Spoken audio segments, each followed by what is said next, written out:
What's going on, everybody? This is Dale from Upstate Bets and DFS. I'm here with my partner Riaz, bringing you guys this Monday NFL slate. So we have this Cleveland and Vegas game, and we don't really know what to make of this game so far. This is like just a really awkward situation with Cleveland. We don't know who's in, who's out, so there's no lines for that. And then we have this Minnesota-Chicago game. That should be pretty good. It's pretty competitive, I hope. So not a lot of lines out, but we figured we'd do the video. We also offered a free Discord down in the description if you want to join in. We've been talking some NBA over there. We don't do an NBA video on Sundays, so if you want to get into some of the NBA stuff on Sundays, you can hop in the free Discord as well. And then if this is your first time joining us on PrizePicks, you can sign up using promo code Upstate, and you get a $100 deposit match on your first deposit. So if you deposit 100, you get 100 back to play with. Allows you to double your money instantly. You can do 25. You can get 25 back to play with as well. This is what we do, man. We cover NFL and NBA, and Riaz has a special announcement for you guys as well. Yeah, this is the first video. We're dropping the Patreon. The link will be in the description. With the Patreon, you'll kind of be getting a little bit of everything. We talk about a bunch of picks on our videos here, but the Patreon is going to be more geared towards what we're actually putting in every single night. And we don't cover NBA on Sunday, but on Patreon, we will have some lines for you guys that we are liking that, but we just don't put a video out. And we'll even sprinkle in some bets that we take. We do bet pretty frequent. So the Patreon's gonna be awesome. I recommend getting in there, and it's gonna be pretty detailed, and we're really excited to drop it. So I hope you guys come and check it out. Yeah, I mean, it's going to be an amazing experience for anyone signed up over there. We just hit 1,000 subscribers on YouTube as well. That's amazing. So thank you guys for that. Literally, something I've been dreaming about since I was young. So the opportunity to do it with one of my best friends, Riaz here, is just simply amazing. And for us to just kind of talk about sports and you guys to be as supportive as you are. Hopefully we've helped you win some money in the past as well. So thank you guys for everything so far. We've been at this for about 2 years, man, and it's just amazing to be where we're at. But enough with the talk. Let's win some cash on this slate. Here we are with passing yards, Riaz, and who do you like? Yeah, I like Kirk Cousins. I like his line at 250.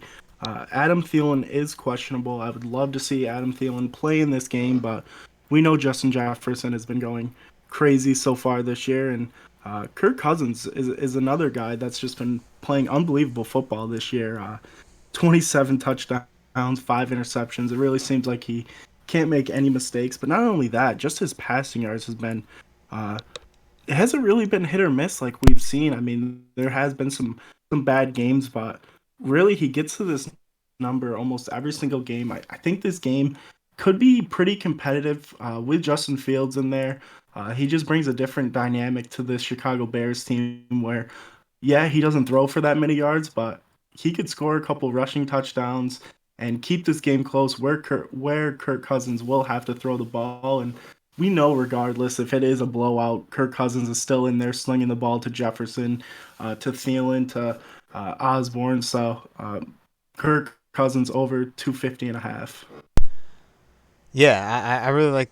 Wait, you have it at 250 and a half on my screen. It's at 265 and a half. If Oh that's yeah, correct on your screen. yeah, I got 250 and a half. Yeah, right now it's showing me 265 and a half. So wherever you're at, whether you guys are playing, wherever you guys are playing on, I got the line here at 265 and a half. I mean, I still like the over here for Kirk Cousins at 265. I mean, at 250, that would be amazing. As of right now, we're here 265. I like what Riaz had to say about Kirk Cousins. They're dealing with the injury with Thielen, so we'll kind of see what's going on there. He is questionable right now, so if he does play, just more power to Kirk Cousins. Either way, Jefferson's amazing, and he throws the ball upwards of like 30, 35 times a game as well. He's having a quietly like career season. Not many people are kind of talking about how amazing Kirk Cousins has been so far this season. It's just because Minnesota just continues to blow leads and they're not as good as they should be because they've beat up on some good teams and they've they need to learn how to finish games and they'd be a really good team so far. And then anyone else here passing yards, I mean, Carr looks pretty good. I don't know the Cleveland situation. We'll kind of have to monitor that as things goes on. And I mean, he definitely can throw for that type of yardage any given night. And in his last couple games, they look really good. He's hit it to 4 to the last 5, and it's just I don't know if this is going to be a complete blowout or not.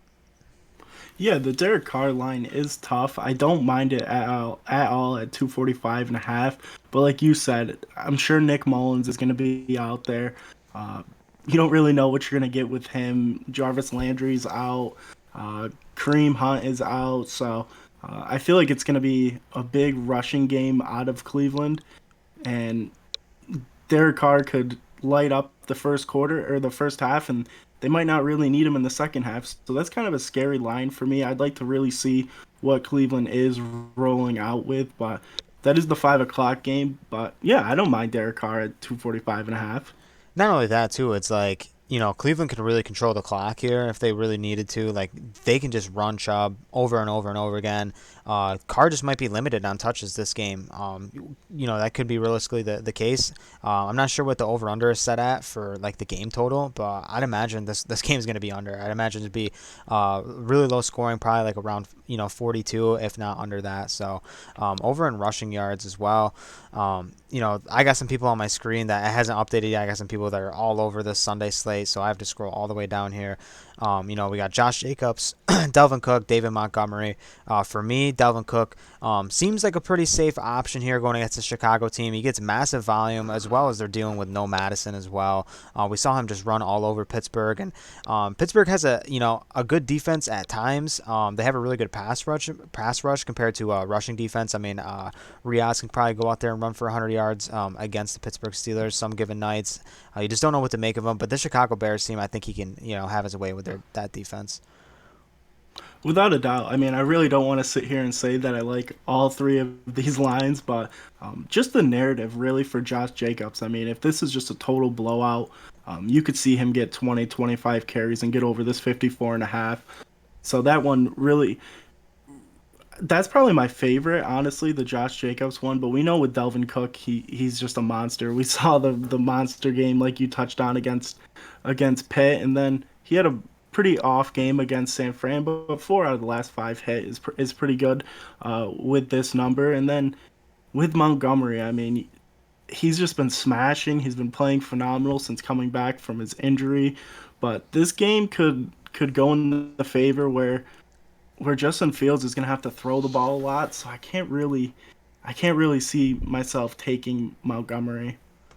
Yeah, he's probably my biggest fade out of the three, realistically. I mean, it's just tough. Jacobs looks good too. If the game, if that narrative does play out, where it's low scoring, gritty game, or if they do get out to a big lead, that's an awesome opportunity for Josh Jacobs as well.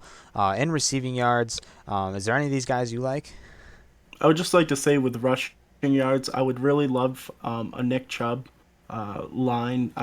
I'm very curious to see where that's going to be. So definitely stay tuned on that line. With receiving yards, Allen Robinson is out with COVID, but I saw something that he is vaccinated, but it's a very long shot of him coming back. It would kind of have to be a miracle. So I don't mind Moody at 45 and a half. That line just is really nice considering the game script here of Justin Fields having to throw this ball if they're down pretty early, because we've seen Minnesota start off phenomenal and just absolutely smash teams in the first half and kind of give it up in the second half. So that's really where you could see Darnell Mooney really start to just unravel this defense. I mean, two very, very awful games against Green Bay and Arizona, but those are just two phenomenal defense. But then you saw the potential that he has, kind of the ceiling where against Detroit and Baltimore, he had upwards to over 120 yards. So you really never know what you're going to get with this Chicago Bears offense, but I like Justin Fields. I think he's a really underrated quarterback. I know it's just his first year, but he's got a lot of potential, and I think Moody just kind of brings the fact that deep threat. He loves to air it out, and without Allen Robinson, he should just rack up the targets. Mooney's a tremendous athlete as well too. I mean, yeah, he's had some great games so far this season, a couple down games, but him in this spot, especially in that narrative, if Minnesota gets out to a big lead, really like him. And like you said, Fields underrated arm, should have a good career in my opinion. And then Devontae Smith is probably my fade out of these four guys. Just the inconsistency, but that's on Tuesday. But this is just who's on the list. I'm just saying, like, for who's on here on the board. And then between Josh Jacobs and Justin Jefferson, I like Jefferson, man. I mean, with no Thielen, and the fact that Minnesota can just pour on points as well. I mean, he's a guy that can just do it. He can do this in a half. So talented. His separation just right off the line is unmatched. Like literally just top 1-2 in the league just in terms of elite and separation right off the line. He's literally open. He's literally open just every play. It seems like, and just it's just a matter of Cousins either sees him or gets him the ball. But yeah, realistically, Justin Jefferson is he's in a really good spot at 89.5. Definitely one I could probably see creeping up a tad. Yeah, I mean, he's kind of on not on the same pace, but I mean, just smashing this year. He's averaging 99 receiving yards per game so far this year. It's just been unreal what he's been doing. And Thielen, he doesn't have COVID or anything. He's dealing with an ankle injury, so it's kind of the same thing like what we were thinking about with Keenan Allen on Thursday night. You never know if Thielen's going to come back healthy, be able to run a bunch of routes. He could just be a decoy out there to kind of take off the amount of pressure that Justin Jefferson's going to get if Thielen does miss. But I think regardless, Justin Jefferson is a great route runner. He sees so many targets every single game, and he's got that big playability like Darnell Mooney, where he could catch one for 60, 70 yards and rip off a touchdown. And right there for the rest of the game, we'd only need right around 20. So Justin Jefferson is definitely an over for me. Do you have any interest in Josh Jacobs, or did you want to go on to the two touchdown categories? I don't love Jacobs. It is nice to see that he's hit on his last two, but I feel like Hunter Renfro just really just takes up the target share for this offense. Yeah, not a game that I really feel like they need Jacobs' involvement. I mean, it could take two screenplays and he can get there. But realistically, I mean that's one that's a tough line for me as well. Over in touchdowns and reception touchdowns, I mean you got one guy here in reception touchdowns, Justin Jefferson, and then in touchdowns, you got David Montgomery. Is between either of these two guys, who do you like unless you like don't like either of them.